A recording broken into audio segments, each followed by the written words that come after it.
We just crushed it in the tunnel. And basically a swarm of undead horrors or something. He moves over. He actually moves over to some of the bodies near where the rubble has fallen. Things have gone quiet. It seems that there aren't any more of the creatures coming at you. And he looks. Can we hear them on the other side of the rubble?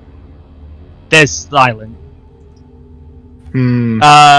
Roll a knowledge nature check. Anyone who wishes to. Okay. Total 24.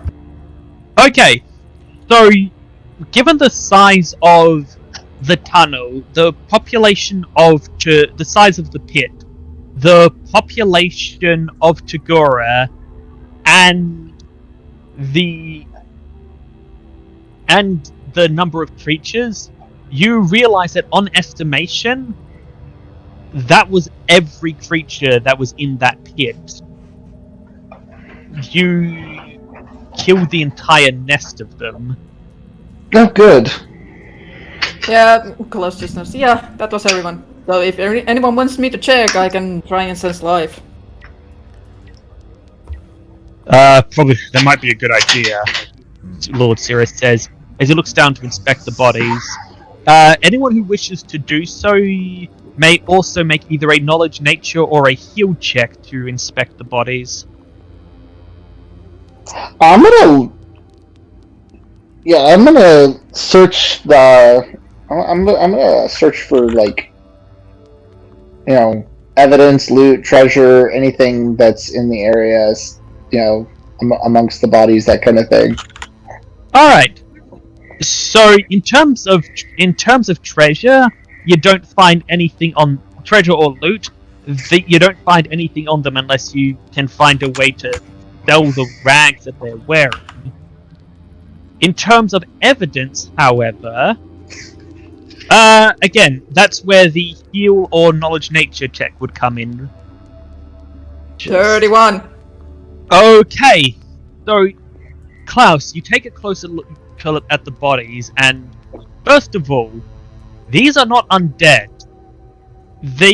You notice a few things about them. First of all, they are emaciated and skinny. Clearly, they had been starving down here. Despite all the corpses they could eat. Second, the next thing you identify is their eyes had gone pale and wide, having adjusted to the dim light of the cavern. And finally, you inspect the changes to them. Some of them have horns, others fangs, different ones have claws, and you realize these don't look natural. You inspect the bone structure, and these are people that had been artificially or rather I should say Brother Ed. magically mutated. Big Brother Ed. Yeah, Klaus visibly shudders. Yes, someone's been playing God. Allow me to give you a recap of everything you have found down here.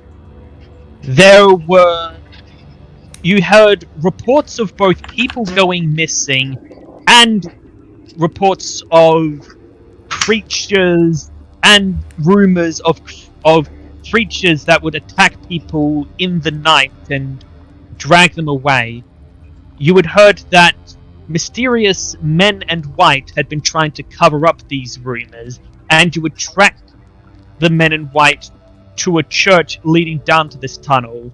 The church had been sealed off, and the pit where you had found cages in these tunnels, and the pit itself had a large amount of cages, and all entrances onto and exits from the pit where the swarm of these mutants were living had been sealed off.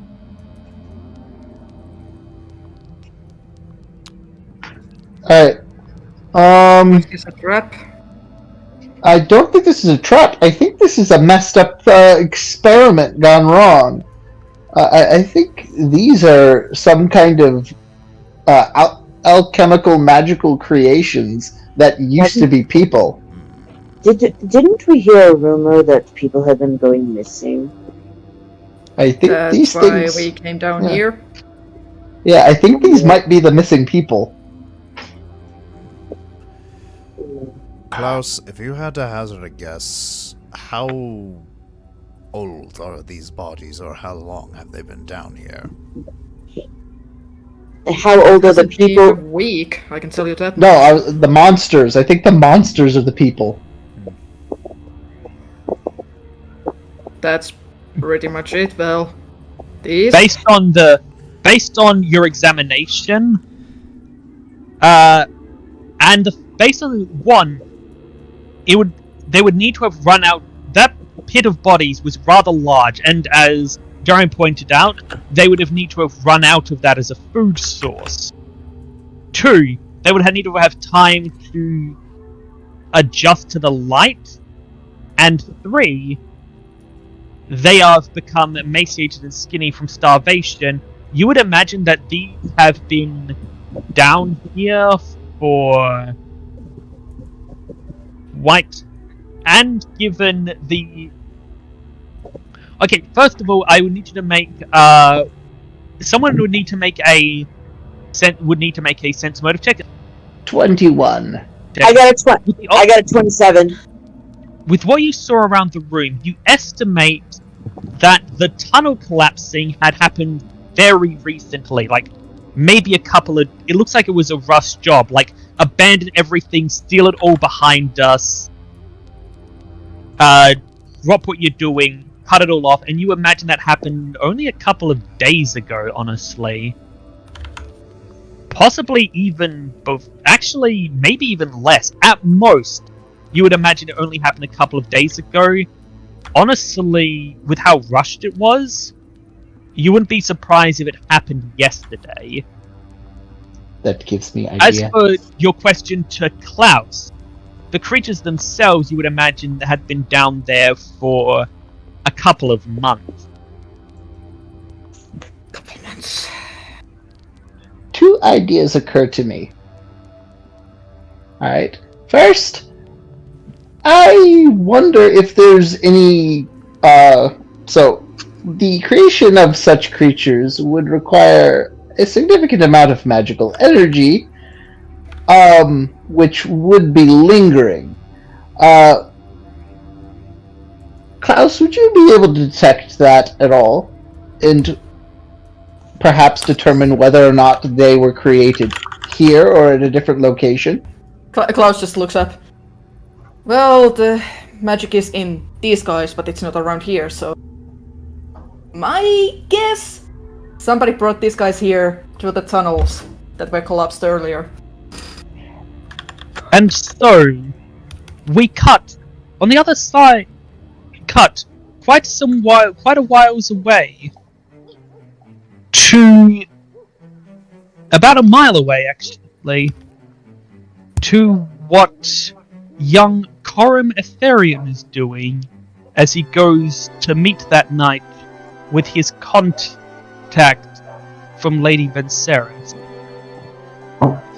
You had the option of bringing a guard or a shaman with you in case Mia decided to show up. Do you do so? Yeah, most likely the shaman rather than the guard. Indeed. Sorry, a shaman is accompanying you as you walk down the streets in the cool air of the early evening. The sun has just set a little while ago, and it is dark. And it is the dark of night, but early dark. So, in other words, in less fanciful terms, about 6 p.m. Okay, that's not really late at night, but yeah, sure. Depending Well, on it's where you night. are. Well, it is nighttime. Yeah. So, you follow the directions You're by one of the. You find yourself by one of the city walls, and you look around, and no one seems to be there at the moment. What do you do? I would probably suggest that the shaman stay back a bit. Probably wiser for them to stay within calling distance, but out of sight. Alright. And to be honest, I would need to wait in that location until either the person in question rocks up, or until a decent amount of time has passed and it's basically a no-show. So, the shaman nods obediently. Make a listen check. What did you get? So what was that about nat 20s? Oh, god damn it. It's the day of the 20! Okay, so I'm just happy it's not the day of the 12.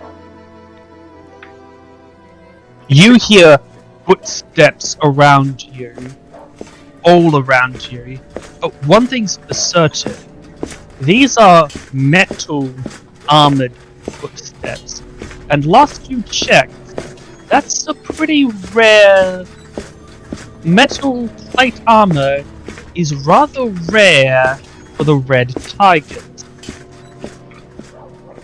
Korim Aetherion, a voice says, and you see Lord Katia step out of the shadows. Oh, I here we arrest go. you as a traitor to the throne. I'm sorry, what? Okay, where's my Doom soundtrack? Aside from the traitor part, on what charges? Before myself to attempting to communicate with the Red Tigers. This I cannot allow. My men intercepted that traitor Merrick's transmissions to the Red Tigers.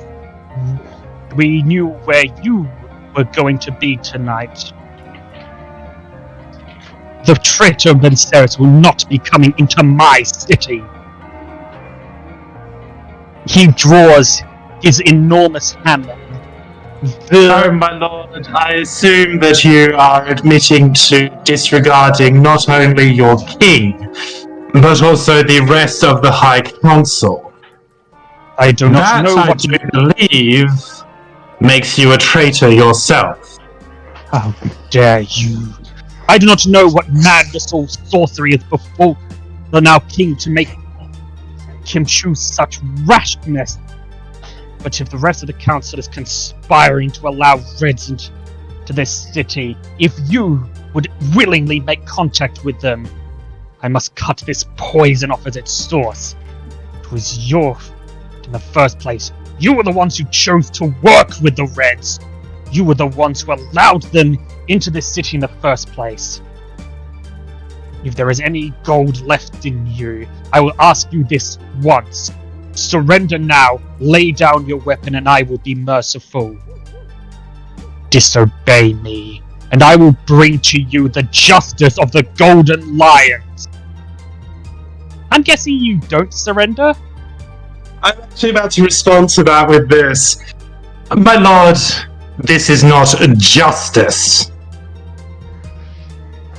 Roll initiative. Yeah, I figured as much.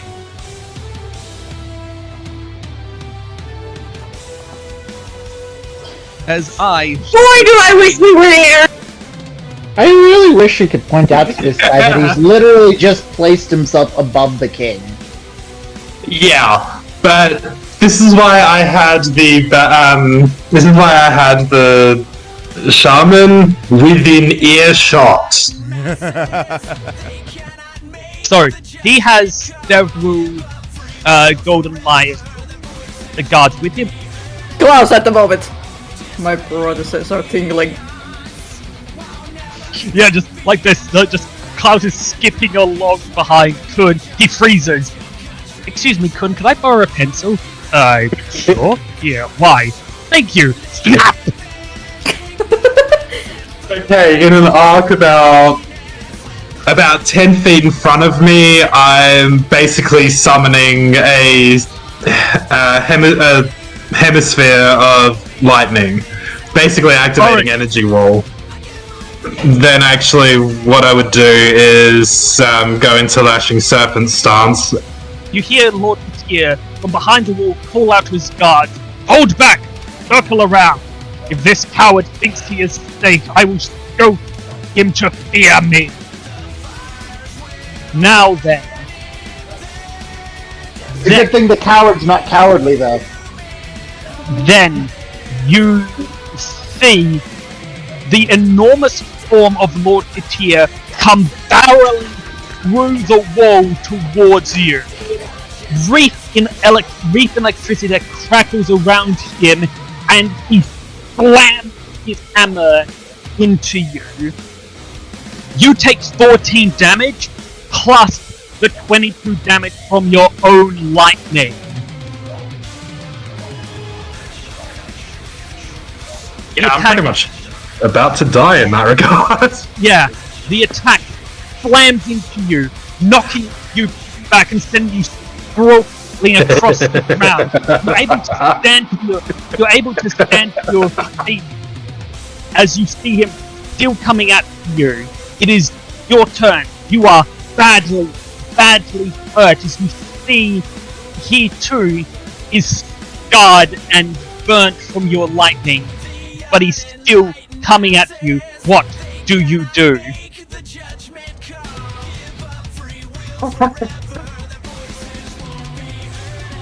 I'm laughing because he just activated my "you are going to fucking die."